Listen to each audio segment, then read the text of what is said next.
কষ্টের মাঝেও শান্তি পাবেন যেভাবে। কখনো এমন হয়েছে আপনি খুব কষ্টে আছেন, কিন্তু আপনার মন শান্ত, চোখে পানি আছে, বুক ভারী, তবুও মনে হচ্ছে আল্লাহ আছেন আমার পাশে।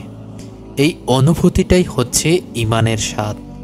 আর এই স্বাদ পেতে হলে আমাদেরকে কষ্টের ভিতর দিয়ে যেতে হয়।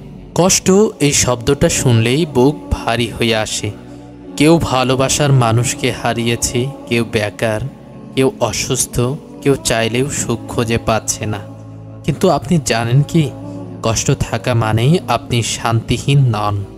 হ্যাঁ, মানুষ কষ্টে থেকেও শান্তিতে থাকতে পারে যদি তার অন্তরে থাকে আল্লাহর প্রতি বিশ্বাস। আজ আমরা জানব কষ্টের মাঝেও কিভাবে শান্তি খুঁজে পাওয়া যায়। একটা ছোট্ট গ্রামে বাস করতেন এক নামাজি মুসলিম পরিবার। বাবা ছিলেন খুবই ধার্মিক, মা ছিলেন মমতাময়ী। তাদের একমাত্র সন্তান মেয়েকে খুব ভালোবাসতেন তারা। মেয়েটার নাম ছিল সামিয়া। সামিয়া ছিল খোলামেলা মিষ্টি মেয়ে, সবাই তাকে ভালোবাসত। কিন্তু হঠাৎ করেই তার স্বাস্থ্যে একটি বড় সমস্যা দেখা দেয়। তার জীবন বিপন্ন হয়ে পড়ে। মা বাবা ছুটে গিয়েছিলেন ডাক্তারদের কাছে, কিন্তু চিকিৎসা অনেক কঠিন ছিল। তারা রাত দিন দোয়া করতেন আল্লাহর কাছে। কিন্তু বছর দিনেক কষ্টের পর একদিন সামিয়া চলে যায় আল্লাহর ডাকে সাড়া দিয়ে জান্নাতে। মায়ের চোখের জল শুকাতে না শুরুর আগেই বাবার ব্যবসা ডুবে যায়। সারা জীবন ছেলে মেয়েদের জন্য জমিয়েছিল সঞ্চয়, সেই সব হারিয়ে ফেলে। গ্রামের লোকজনও বিচ্ছিন্ন হতে শুরু করে তাদের থেকে। কষ্ট আর দুঃখ তার মন ভারাক্রান্ত হয়ে পড়ে। তাদের জীবনে নেমে আসে ঘন কালো অন্ধকার। একদিন মসজিদে গিয়ে যখন তিনি বসে থাকলেন, তখন এক বৃদ্ধ তাকে ধীরে ধীরে বললেন, বেটা, কষ্টের মধ্যে শান্তি পাওয়ার জন্য প্রথমে তোমাকে বুঝতে হবে আল্লাহ যখন কাউকে পরীক্ষা দেন তখন তার জন্য একটা কারণ থাকে।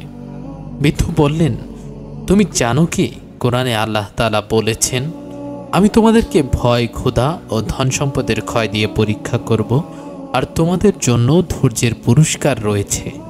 বাবা বৃদ্ধের কথা শুনে চিন্তা করতে থাকেন, এই বিপদ আল্লাহর পক্ষ থেকে শাস্তি নয়, বরং এক পরীক্ষা। একদিক থেকে তার আত্মাকে পরিশোধিত করার জন্য তিনি শুরু করেন নিয়মিত নামাজ, কোরআন তেলাওয়াত, বেশি বেশি দোয়া। তার মন আস্তে আস্তে প্রশান্তি পেতে শুরু করে। একদিন তিনি কোরআনের সে আয়াতটি পড়েছিলেন, নিশ্চয়ই কঠিন পরিশ্রমের সঙ্গে রয়েছে সহজলভ্য স্বস্তি। এই আয়াতটি তার হৃদয়ে গভীর ছাপ ফেলে। তিনি উপলব্ধি করেন তার এই কষ্ট একদিন আল্লাহর নেয়ামত হিসেবে তার জীবনে ফিরে আসবে। বাবা এখন শুধু কষ্টের কথা ভাবতেন না, সে মনে করতেন এই কষ্টই তার ঈমানকে শক্ত করেছে, তার আত্মাকে পবিত্র করেছে। তার ধৈর্য ও বিশ্বাসের কারণেই আল্লাহ তাআলা তাকে নতুন একটা ব্যবসা দেয়। সে সফল হয়, তার মন শান্তি পায়, আর তার জীবনে নতুন আশার আলো জ্বলে ওঠে। বন্ধুরা, জীবনের কষ্ট কখনো শূন্য নয়। কষ্টের মাঝে আল্লাহর রহমত লুকিয়ে থাকে। যদি আপনি ধৈর্য ধরেন, নামাজ পড়েন, আল্লাহর দিকে ফিরে আসেন, তাহলে একদিন সেই কষ্টই হবে আপনার শান্তির উৎস। নবীজি সাল্লাল্লাহু আলাইহি ওয়াসাল্লাম বলেছেন, যে ব্যক্তি ধৈর্য ধারণ করে আল্লাহ তাকে জান্নাত দান করবেন। আপনার জীবনের যে কোনো কষ্টের সময় মনে রাখবেন, আপনি একা নন, আল্লাহ আপনার সাথে আছেন। তিনি চান আপনি ফিরে আসুন, তার নিকট আশ্রয় নিন। শান্তি তখনই আসবে যখন আপনি কষ্টের মাঝে আল্লাহর প্রতি দৃঢ় বিশ্বাস রাখবেন। আল্লাহর উপর পূর্ণ ভরসা করুন। আল্লাহ বলেন, যে ব্যক্তি আল্লাহর উপর ভরসা করে তার জন্য তিনিই যথেষ্ট। সূরা তালাক। এই আয়াতটি বিশ্বাস করুন, হৃদয় দিয়ে বিশ্বাস করুন। আপনার চাকরি নেই, রোগে ভুগছেন, প্রিয়জন ছেড়ে গেছে, আপনার দায়িত্ব আল্লাহর হাতে ছেড়ে দিন। তাওয়াক্কুল মানেই হাত গুটিয়ে বসে থাকা নয়, বরং চেষ্টা করার পর অন্তরের গভীরে বিশ্বাস রাখা, যা হচ্ছে তা আল্লাহর হুকুমে হচ্ছে এবং তাই আমার জন্য সর্বোত্তম। নবীজি সাল্লাল্লাহু আলাইহি ওয়াসাল্লাম কষ্ট পেলে কি করতেন জানেন? নামাজের মাধ্যমে তিনি প্রশান্তি খুঁজতেন। নামাজ মানেই শুধু ফরজ আদায় নয়, নামাজ মানে আপনার স্রষ্টার কাছে গিয়ে বলা, হে আল্লাহ, আমি কষ্টে আছি, তুমি জানো, তুমি আমাকে শান্তি দাও। সেজদা হলো সেই জায়গা যেখানে মানুষ সবচেয়ে বেশি নিচু হয় আর তার আত্মা সবচেয়ে বেশি উঁচুতে উঠে যায়। পবিত্র কোরআনুল কারিমে আল্লাহ বলেন, আল্লাহর জিকিরেই অন্তর প্রশান্ত হয়। সূরা রাত।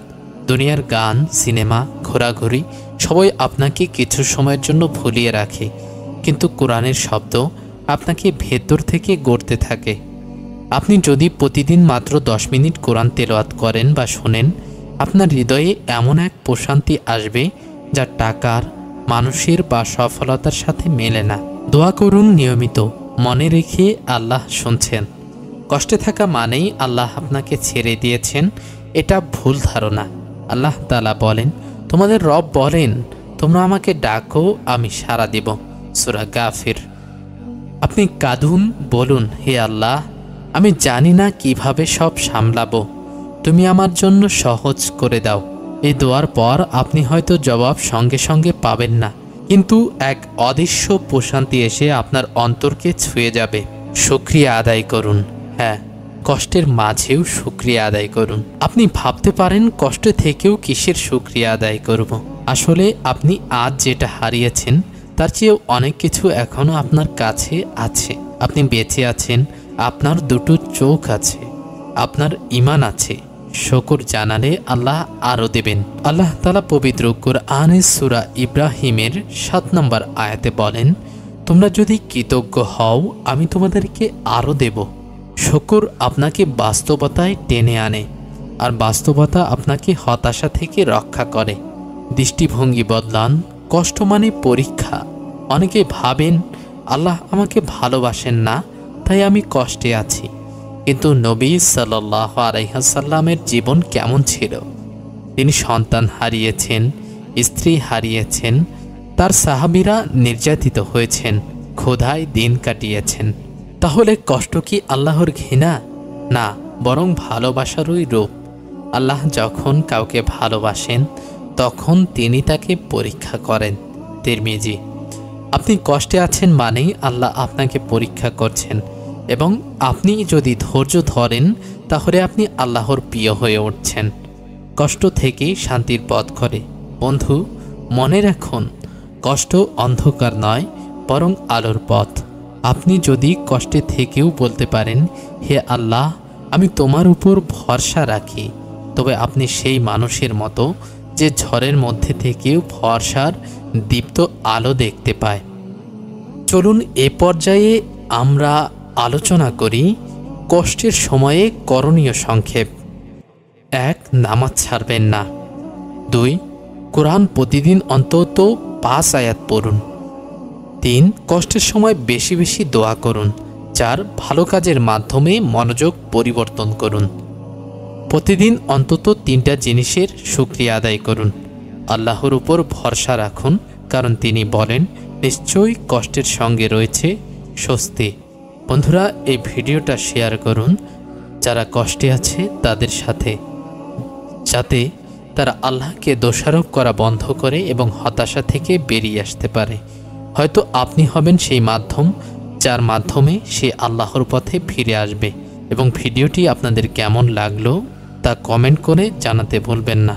লাইক, কমেন্ট এবং সাবস্ক্রাইব করুন আমাদের পথিকার চ্যানেলটি।